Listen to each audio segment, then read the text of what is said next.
SITയെ ഇതുവരെ കുറ്റപ്പെടുത്തിയിട്ടില്ല. ഇനി പക്ഷെ കുറ്റപ്പെടുത്തേണ്ടി വരും. കാരണം SITയുടെ പുറത്ത് സമ്മർദ്ദം ശക്തമായിട്ടുണ്ട്. തൊണ്ടി മുതൽ കണ്ടെത്തിയിട്ടില്ല. ഇതെല്ലാം ഗൗരവപൂർവമായ കാര്യങ്ങളല്ലേ? ഇത് ജനങ്ങളുടെ മുന്നിലുള്ള കാര്യങ്ങളല്ലേ? മുഖ്യമന്ത്രിയുടെ ഓഫീസിന്റെ സമ്മർദ്ദം അവരുടെ പുറത്തുണ്ട് എന്നുള്ളത് വളരെ വ്യക്തമല്ലേ? എന്തുകൊണ്ട് കടകംപള്ളി സുരേന്ദ്രനെ ഇതുവരെ നിയമ നടപടികൾ സ്വീകരിക്കുന്നില്ല? ഇതെല്ലാം ജനങ്ങളുടെ മുമ്പിലുള്ള ചോദ്യങ്ങളല്ലേ?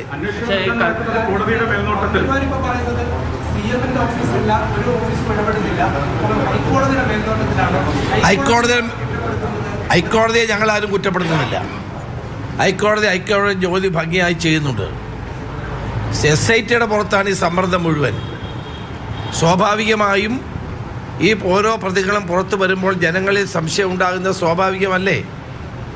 90 ദിവസത്തിനകം കുറ്റപത്രം കൊടുത്തില്ലെങ്കിൽ പ്രതികൾക്ക് പുറത്തിറങ്ങാൻ കഴിയുമെന്ന് ആർക്കാണ് അറിയാൻ പാടില്ലാത്തത്?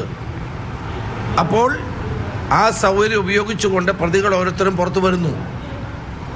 ഏറ്റവും പ്രധാനപ്പെട്ട കാര്യം ഞാൻ വീണ്ടും ആവർത്തിക്കുന്നു, ഈ തൊണ്ടി മുതൽ എവിടെ പോയി? എന്തുകൊണ്ട് അതിനെപ്പറ്റി ആരും മിണ്ടുന്നില്ല?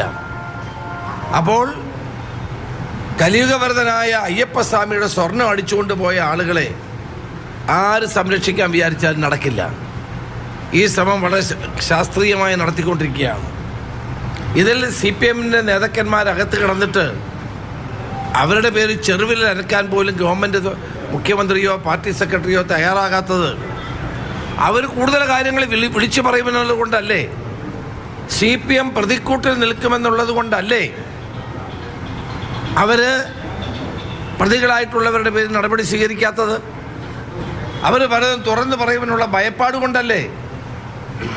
അതുകൊണ്ടാണ് ഗവൺമെൻറ്റിനെ സംബന്ധിച്ചിടത്തോളം ഗവൺമെൻറ് ഇതെല്ലാം മൂടി വെക്കാൻ ശ്രമിക്കുന്നത്, പാർട്ടി മൂടി വെക്കാൻ ശ്രമിക്കുന്നത്. രക്തസാക്ഷികളുടെ ഫണ്ട് പോലും മുക്കുന്ന ഒരു പാർട്ടിയെ ഞാൻ ലോകത്ത് ആദ്യമായിട്ടാണ് കാണുന്നത്. രക്തസാക്ഷികളുടെ ഫണ്ടിൻ്റെ കാര്യങ്ങൾ പുറത്തു വിടണമെന്ന് പറഞ്ഞപ്പോൾ മനസ്സില്ലെന്നാണ് പാർട്ടി സെക്രട്ടറി പറയുന്നത്. ഈ ഫണ്ട് എവിടെ നിന്നാണ് കളക്ട് ചെയ്ത്? ജനങ്ങളുടെ കയ്യിൽ നിന്നാണ്.